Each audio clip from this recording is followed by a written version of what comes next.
গ্রামের বাড়ির যে কাজ ধরেছে সেটা কোন পর্যন্ত হলো চলুন আপনাদের সাথে একটু শেয়ার করি। বিবর্তর বাবা তো প্রতি সপ্তাহে সপ্তাহে গিয়ে দেখে আসে কাজ, তো আর আমাদের তো যাওয়া হচ্ছে না, কারণ ছেলের পরীক্ষা চলছে, ওর বার্ষিক পরীক্ষা শেষ হলে তারপরে আমরা যাব।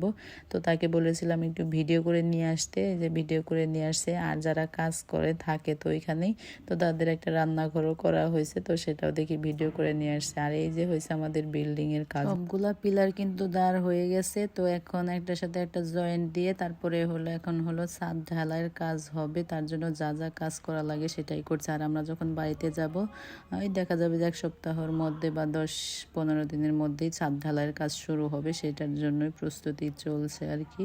তো এর আগে কিন্তু বাড়িতে যখন গিয়েছিল সিসি ক্যামেরা লাগিয়ে এসেছে, তো আমরা বাসায় বসেই দেখা যায় যে এখানকার কি কি কাজ চলছে না চলছে সবকিছুই প্রতিনিয়তই দেখতে পাই। আর নিজেদের বাড়ির কাজ চলছে এটা দেখতে অনেক বেশি শান্তি লাগে। আমরা তো ভিডিওতেই দেখছি, মানে সামনাসামনি তো দেখাই হয় নাই। সেই যে গিয়েছিলাম পুজোটা করে চলে আসছি, তারপর আর আমাদের যাওয়া হয় নাই। সামনে থেকে দেখতে পেলে আরো বেশি ভালো লাগবে। ছেলে তো খুব এক্সাইটেড, কবে যাবে গিয়ে সামনে থেকে দেখবে। তো এই যে সিঁড়ির উপরে উঠে উপর থেকে ভিডিও করছে। তো অনেকটা কাজ কিন্তু হয়েই গেছে। তো ছাদ ঢালাইয়ের কাজ দেখাবো এর পরবর্তীতে যখন হলো বাড়িতে যাব। শুধু এখন ছেলের পরীক্ষা শেষ হওয়ার অপেক্ষা, তারপরে আমরা চলে যাব বাড়িতে।